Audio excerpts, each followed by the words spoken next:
Mengapa mangrove? Mangrove dapat memberikan banyak manfaat untuk kita, untuk laut kita, dan untuk para biota.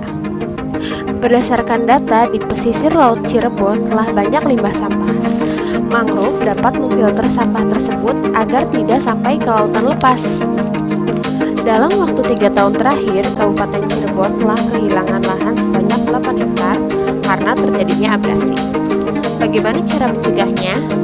Dengan menanamkan propagul ini, kalian bisa menyelamatkan Kabupaten Cirebon dari ancaman abrasi yang lebih luas.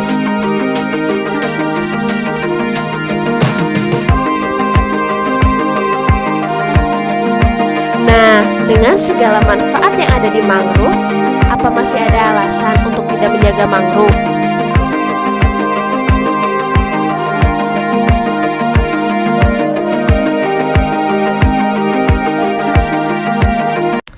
Nah, sekarang mau tahu nggak ada apa aja sih di Mangrove Panorama Citemu? Yuk kita lanjut. Lokasi virtual field trip yang akan kita lihat bersama-sama kali ini adalah Mangrove Panorama Citemu, bertempat di Desa Citemu, Kecamatan Mundu, Kabupaten Cirebon.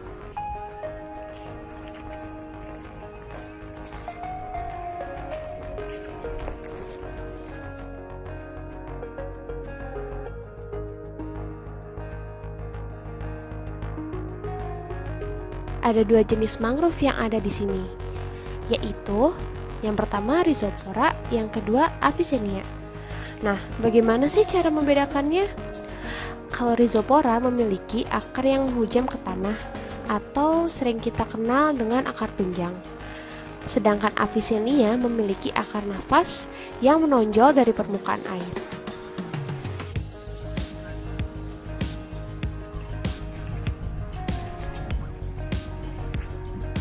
Berikut perbatasan antara mangrove yang terkena dampak tambak dan mangrove yang alami.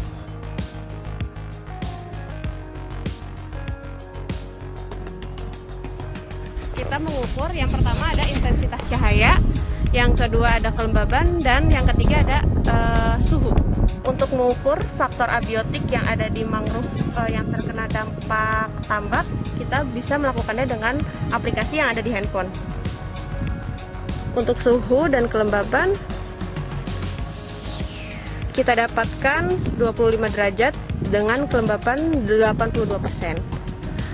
Untuk intensitas cahayanya, kita bisa menggunakan luxmeter.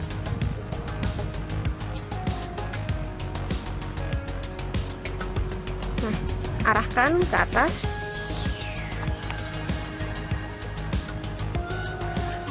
Dengan maksimal 61.265 dan intensitas cahaya yang ada di sini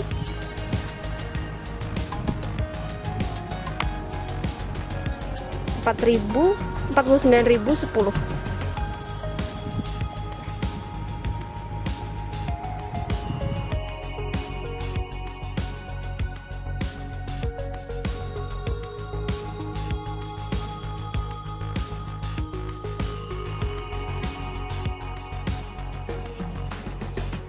Nah, sekarang kita udah ada di mangrove yang alami, didominasi oleh mangrove Avicennia. Nah, untuk membandingkan suhu, intensitas cahaya, dan kelembabannya, kita bisa pakai aplikasi yang seperti tadi.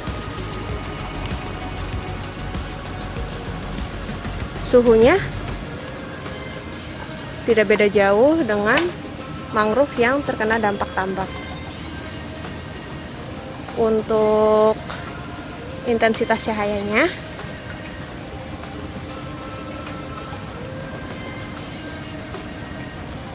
sangat berbeda jauh dengan mangrove yang terkena dampak tambak. Untuk komponen biotiknya, yuk kita sama-sama lihat ada apa aja sih di daerah mangrove yang masih asli dan daerah mangrove yang terkena dampak tambak.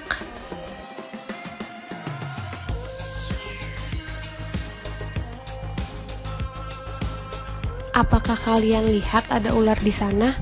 Sedang apa ya kira-kira ular tersebut?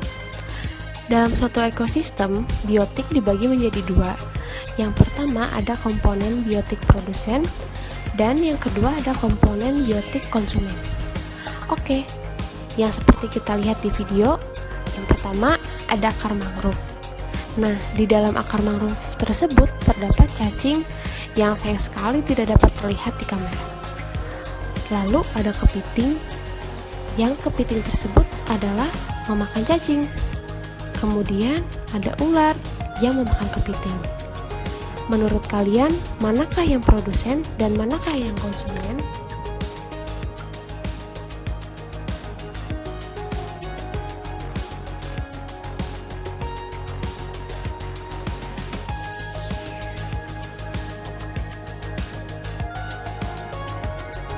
Nah, untuk mencegah abrasi yang lebih lanjut, kalian bisa loh untuk menanamkan mangrove itu sendiri dengan caranya menanamkan propagul ini.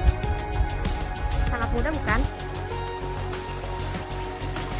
Langkah selanjutnya adalah dengan mengkonversi hutan mangrove yang sebenarnya bisa loh kalian lakukan sendiri. Lalu, bagaimanakah agar wilayah di Kabupaten Cirebon, khususnya di Desa Citemu ini tidak terjadi abrasi?